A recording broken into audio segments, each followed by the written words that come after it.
A pré-candidata à presidência da República pelo PCdoB, Manuela Dávila, também conhecida como Avião na lista da Odebrecht, fez um vídeo falando sobre suas propostas para o emprego. E eu já entrei em contato com o pessoal do Livro dos Recordes para avisar. A Manuela fez o vídeo com o maior número de mentiras por segundo da história.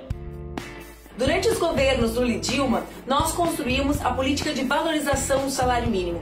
Em 2019, essa política vencerá.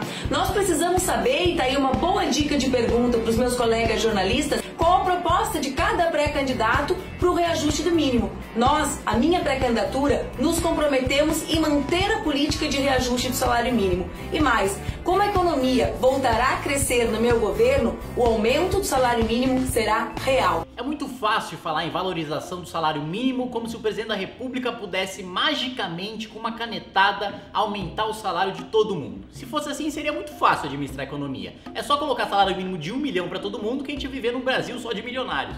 Isso é puro populismo. Se o governo aumenta o piso salarial, mas a economia vai mal, isso só dá como resultado inflação, desemprego e empregos informais. E a razão é muito simples. Se um funcionário gera R$1.000 de lucro para uma empresa e ele custa R$2.000, porque o salário mínimo é de R$2.000, ou ele não vai conseguir um emprego, ou ele vai ser jogado na informalidade.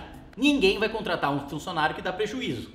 Nessa história, quem sai prejudicado é o mais pobre, que sofre com a inflação e com o desemprego. E isso é a história que ensina. O salário mínimo na Venezuela é de 1 milhão de bolívares, que é o mesmo que R$50. No Zimbábue, a inflação já chegou a ser de 96% ao dia, o que significa que para comprar um pãozinho, você precisa levar uma carreta de dinheiro para o padeiro. Os Estados Unidos não têm um reajuste no seu salário mínimo há anos, mas ainda assim, em média, o trabalhador americano recebe 4 vezes aquilo que o trabalhador brasileiro recebe.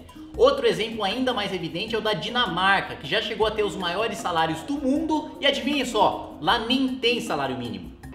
Os salários devem ser iguais para trabalhos que são iguais. Não é possível que o Brasil pense em se desenvolver sem garantir que mulheres e homens, negros e brancos recebam os mesmos salários pelos mesmos trabalhos. Isso não será uma recomendação no meu governo, isso será lei e as empresas terão que cumprir a lei. Parece muito bonitinho a gente pensar em homens e mulheres, brancos e negros, todos ganhando igual. Mas o fato é que as pessoas são diferentes e têm produtividades diferentes, independentemente do seu sexo, da sua religião, da sua orientação sexual, enfim. Você pagar a mesma coisa para um funcionário que produz mais, o que você paga para um funcionário que produz menos, é você premiar a mediocridade e punir justamente o trabalhador que mais dá resultado. Essa afirmação também demonstra o desconhecimento da Manuela em relação à lei, porque essa lei já existe, a igualdade salarial já é prevista no artigo 461 da Consolidação das Leis do Trabalho, a CLT. Ou seja, ela quer transformar em lei uma coisa que já é lei. Pura demagogia. Os robôs, a robótica, permitem que nós tenhamos caminhos a seguir. Ou nós teremos milhares de desempregados em função das novas tecnologias, ou nós nos faremos um povo mais feliz com elas. Com a redução da jornada, é possível conciliar desenvolvimento da tecnologia com novos postos de trabalho. Adoram dizer por aí que as brasileiras e que os brasileiros trabalham pouco. É uma mentira. O nosso povo é um dos povos que mais trabalha no mundo. No Congresso Nacional, tramita uma emenda à Constituição que reduz a jornada de trabalho para 40 horas. O meu governo vai jogar pesado para que essa emenda à Constituição seja aprovada. Para vocês terem uma ideia, a jornada brasileira de 44 horas é maior do que a do Japão, que é de 43, da Suíça e dos Estados Unidos, que é de 41, do Reino Unido, que é de 40, do Canadá, que é de 31.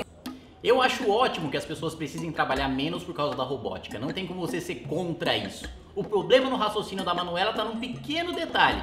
O Brasil está bem longe de ser um país 100% robotizado a ponto de ter problemas com desemprego por causa de robôs. Nem os países mais desenvolvidos têm esse problema.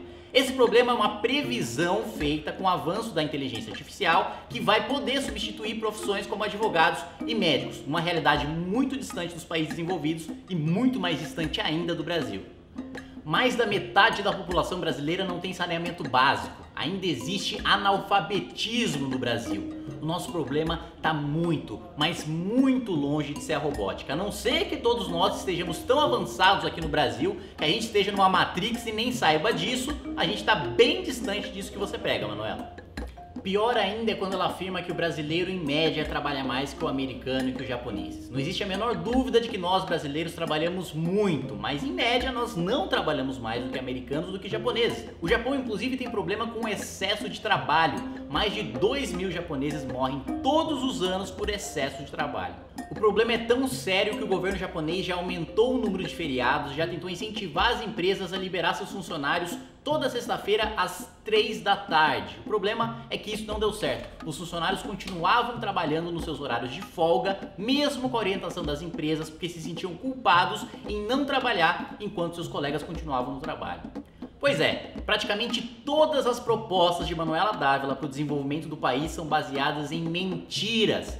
A ideologia genocida que ela defende só matou milhões de pessoas ao redor do mundo e nunca deu certo em nenhum país. Como dizia Ronald Reagan, o socialismo só daria certo no céu, onde não precisam dele, e no inferno, onde ele já existe. Inscreva-se no nosso canal youtube.com/mblivre.